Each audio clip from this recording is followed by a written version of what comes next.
நமக்கு எப்பவுமே இந்த நேர்மறை எண்ணங்கள்னா என்ன, எதிர்மறை எண்ணங்கள்னா என்னன்றதுல இந்த சந்தேகம்ன்றது தொடர்ந்து இருந்துக்கிட்டே இருக்கும்.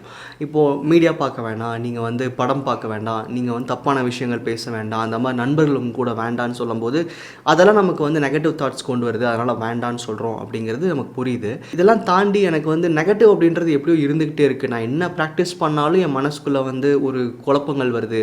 இது ஏன்னு தெரியல. ஏன்னா பாசிட்டிவாக மாறணும்னா என்ன பண்ணணும், இந்த மாதிரி நமக்கு இந்த நெகட்டிவ் பாசிட்டிவ்க்கு உண்டான டிபேட் அப்படின்றது நமக்குள்ளே போயிட்டே இருக்குது. எதெல்லாம் நெகட்டிவ், எதெல்லாம் பாசிட்டிவ் அப்படின்ட்டு.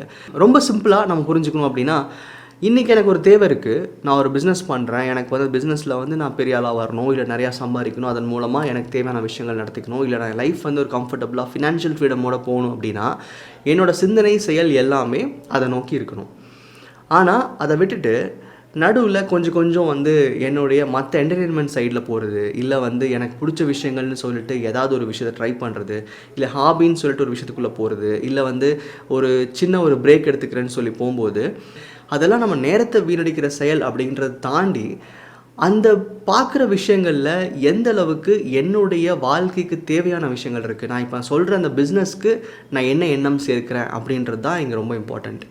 அப்போது நான் சில பேர் சொல்லும்போது நீங்கள் மீடியாலாம் பார்க்காதீங்கன்னு சொல்லும்போது என்ன சொல்லுவாங்கன்னா, லா ஆஃப் அட்ராக்ஷன் சம்மந்தமாக தான் நான் பார்க்குறேன், இல்லை நான் மோட்டிவேஷன் வீடியோஸ் பார்க்குறேன் அப்படின்னு சொல்லும்போது, உண்மையிலேயே நீங்கள் அந்த வீடியோ பார்க்குறது நெகட்டிவான விஷயங்களா பாசிட்டிவான விஷயங்களான்றதை தாண்டி அந்த விஷயம் என்னுடைய பிஸ்னஸ்க்கு இல்லை என்னுடைய கெரியருக்கு எங்கே வலு சேர்க்குது அப்படி தான் நீங்கள் பார்க்கணும்.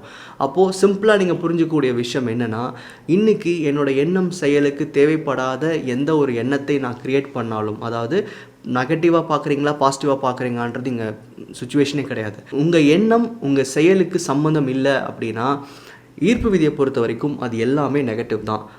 அப்போது நான் ஒரு வாழ்க்கைக்கு தேவையான நல்ல எண்ணம் கொடுக்குற ஒரு விஷயத்த நான் பார்க்குறேன், கற்றுக்கிறேன், ஒரு புக் படிக்கிறேன் அப்படின்னா அது நல்ல விஷயமானு கேட்டால் மேபி ஓவராலாக ஒரு லைஃபாக பார்க்கும்போது அது சரியான விஷயமா இருக்கலாம், அவங்களுக்கு நாலேஜ் கிடைக்கிற மாதிரி இருக்கலாம். ஆனால் இன்றைக்கி தேவை எனக்கு இல்லைன்னு சொல்லி நான் அதுக்காக நான் புஷ் பண்ணிருக்கும்போது, என் தேவைகளை முன்னிலைப்படுத்தும் போது இன்றைக்கி நான் பண்ணுற எந்த ஒரு செயலும் அது சம்மந்தமாக இல்லைன்னா அது சிம்பிளாக சொல்லணுன்னா அது ஒரு நெகட்டிவ்னு வச்சுக்கோங்க. ஏன்னா நமக்கு இந்த பாசிட்டிவ் என்ன நெகட்டிவ் என்ற கன்ஃபியூஷன்லேயே பாதி நாள் போயிடுது.